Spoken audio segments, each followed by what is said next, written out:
Yeah. I'm only mentioning this because I mentioned it to someone else. Do you know these visions of Mary? Yeah. Do you get them? Do they happen in like the more disliked parts of the earth, like say in Central Africa or Egypt, Southern India? We had a Marian apparition in Egypt. Yeah. No, I'm talking about the places people don't like.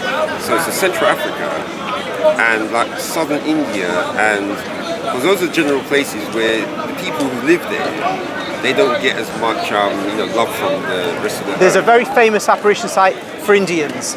I can't remember where it is. Okay, I was going to say, I was, I mentioned Medjugorje in Croatia. Yeah. Well, I decided back in the mid-90s, I want to go there. The fighting had just died down. I took my girlfriend there, and I went to this shop in, Victoria Station. Well, there was a bookshop, Kathy Kelly bookshop. I don't think it's there now.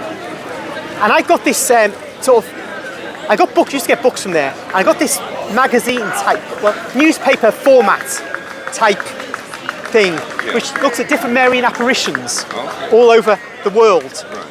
And I looked at all of them were quite saying various things, about Mary appearing here and there. Interesting, but there was one that stood out to me. It was in Africa, right? It was a place that I'd never really heard of called Rwanda. And what was horrible about it was it said the image that the children had received was of dead bodies floating in a river. I thought, this stood out to me from all the others. Everything else was quite pleasant. Maybe a warning here and there, but nothing like that. I went to Medjugorje the following week with my lady.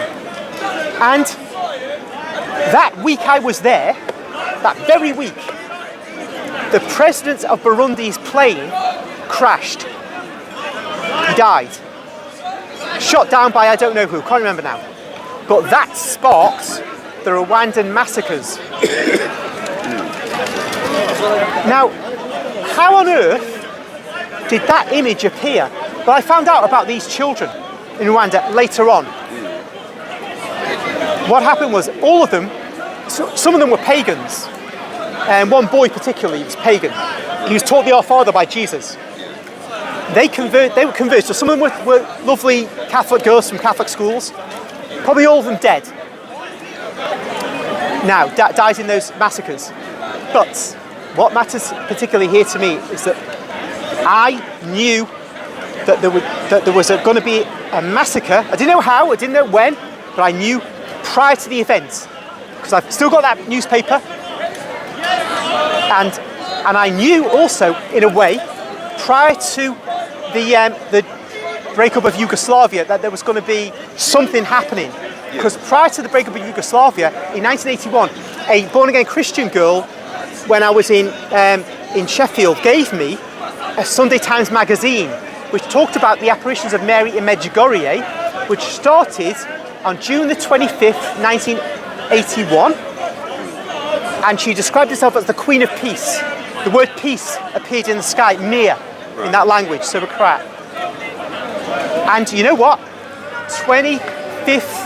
26th of June 1991, war broke out in Yugoslavia when the Republic of Serbia's Air Force attacked the Croatians who had seceded from Yugoslavia.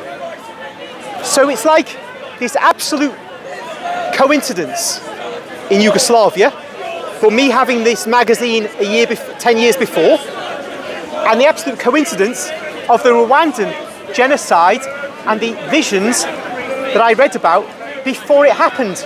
And of course, me being in Medjugorje when the very event happens. Right. This is between 1981 and 1989. Oh, the Medjugorje? Yeah. Well, actually, no, it's still going on. It started in 1981. It's still going on. Right. But that's where there's controversy. No real doubt in my mind that it was happening at the beginning. But whether it's still going on is another matter. So the fact that it lasted so long and it didn't have an effect to be able to save people, does that mean that even though the apparition happened, that it was ignored by the Catholic Church? Well, it means that Mary was saying, I want there to be peace in this region. If people had listened to their message, the Catholics don't the official church does not make a decision about apparitions for years. But the Catholic people were taught by this that they must be at peace with their neighbours. And so my girlfriend went to speak to one of the visionaries when we were there, and she said, because my girlfriend was a Muslim, and this visionary said to her, look, you know, Catholic Muslims were coming to Medjugorje, Muslims, Eastern Orthodox, as well as Catholics. The idea was that there'd be peace amongst the religions, and that if it had been taken up by the people, could have avoided the war. Same as in Rwanda, it was a warning to avoid the slaughter that was coming. Always Mary comes to warn, and she warned the Portuguese people in Fatima in 1917, and it was taken up by the Portuguese people. They listened and they got rid of the communists, and they established a nation that was godly under Salazar. In Spain, they listened as well to the Fatima message. They fought and defeated communism, and they avoided the Second World War. Bombs didn't touch Spain after the Spanish Civil War because they took to heart the message of Mary, and they consecrated Spain to the Immaculate Heart of Mary. So it works.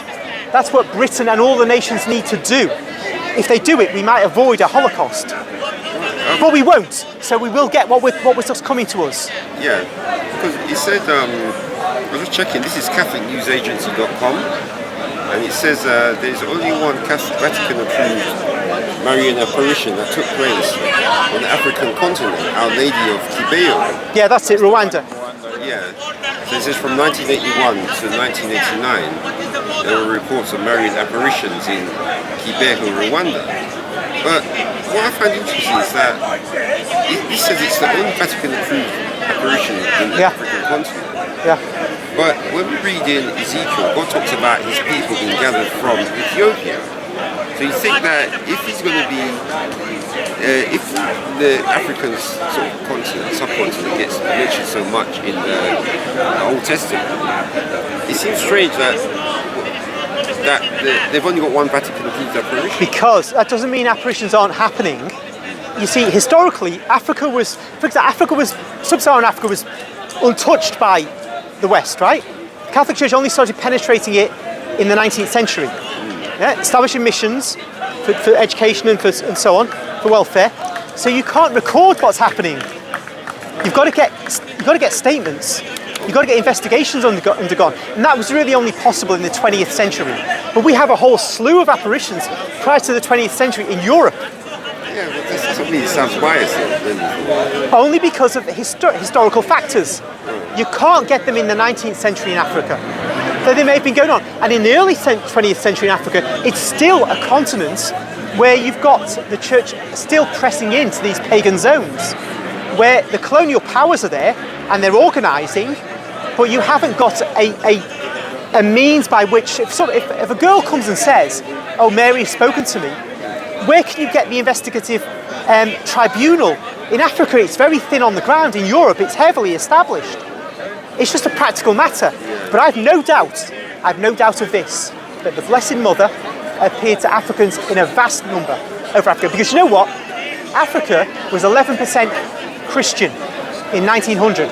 It was 11% Christian and 31% Muslim. At the end of the 20th century, it was 41% Christian and about 30% Muslim. The switch has been massive. That isn't just through preaching, that's through miracles. God has poured miracles out on Africa just as he did on the early Mediterranean world.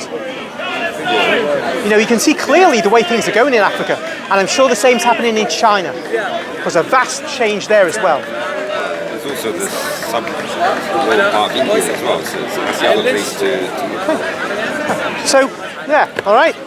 Okay. All right. All right. In the name of the Father, and of the Son, and of the Holy Spirit. Amen.